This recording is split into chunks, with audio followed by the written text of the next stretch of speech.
Hello, welcome to MyAirGunReviews.com. My name is Kenny and I have set up this website and dedicated it to the review of affordable air guns. We will review air rifles, air pistols, pellet and BB. We'll let you know how much fun you're going to get for your money or how much grief. We will also review some accessories, some upgrades and fixes. We'll let you know if your money is well spent or wasted on these things. So let's get started with our next review.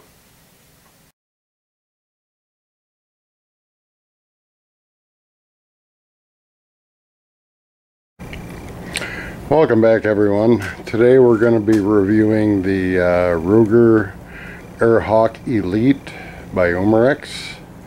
It's a Chinese made break barrel air rifle, .177 caliber, rated at 1,000 feet per second with lead pellets. This is one that I was actually a display unit at Cabela's that I bought. It's got a few personality marks from spending a year on the shelf. It is a very, very nice rifle. You can see the nice muzzle brake blued to match the barrel. Pretty even bluing. It comes with very nice checkered wood stock, as you can see here. It's a thumb hole stock. It's a raised cheek piece, ambidextrous. Has a ventilated butt pad on it. Comes equipped with a 3 to 9 by 40 millimeter adjustable objective scope. It does not have any mil dots on the reticle. It came with some pretty cheesy single bolt scope rings, so I put some heavy duty scope rings that use 2 screws to latch them on. They've done pretty good so far. As you can see, the stock has a couple of little personality marks on it from going in and out of the display case. But all in all, it's a very attractive gun. Weighs about 8.5 pounds. With the larger scope, I think this one really comes in closer to 9. They say 8.16, which is what the Ruger Airhawk weighs. This one is just a little bit heavier. I'd say it's over 8.5 pounds. Cocking force somewhere around 30. I find it very easy to cock, especially after trying to cock the Ruger Air Magnum. It's got a 2-stage adjustable trigger. The first stage on this one is really kind of short. The second stage seems a little bit stiff, but it's crisp. You can tell exactly when the gun's going to fire. And it's got an automatic safety right here. It goes on safe every time you cock, so then you just press in to release the safety. And this is really one of my favorite air rifles to target shoot with. I've really enjoyed it for the, well, it's been close to a year since I bought this one, and I really enjoy it. So let's do a velocity test and a decibel meter test, and then we'll bring it back out here and do a little target shooting, and then we'll sum everything up. Okay, we will be shooting some RWS 7-grain lead pellets. Let's see what we get. 5 shots.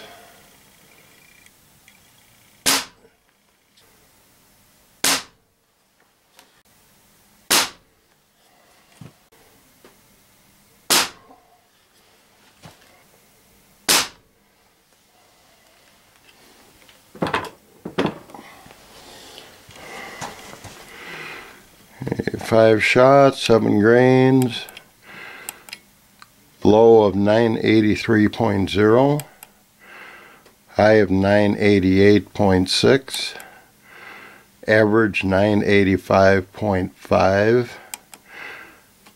extreme spread of 5.62 feet per second, standard deviation 2.64.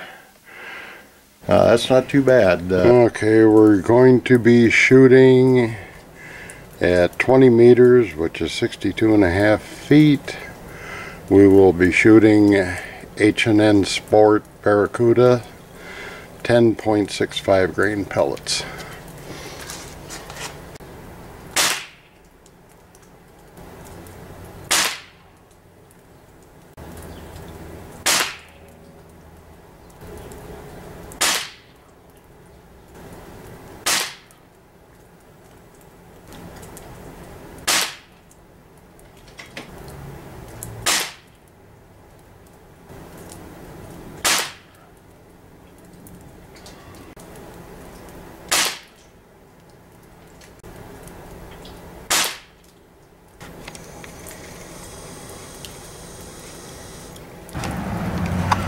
Okay, that's a fairly tight 10-shot group. Overall 1 inch from edge to edge and less than a ½ inch wide. That's not too shabby after sitting all winter and not target shooting. Okay, as for cocking and loading this rifle, simple, break barrel, cock the barrel. Put your pellet in, close the barrel, aim at your target, press in on the safety with your thumb, fire. One thing I like about this gun is if you do cock it,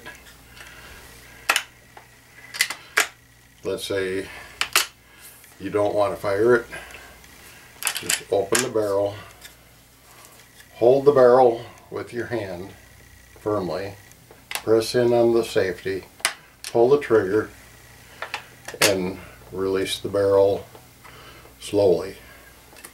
If you don't hold it with your hand and you do that, the barrel's going to fly back and you're going to damage the barrel. But it's one nice feature of this gun that you can uncock it after it's been cocked.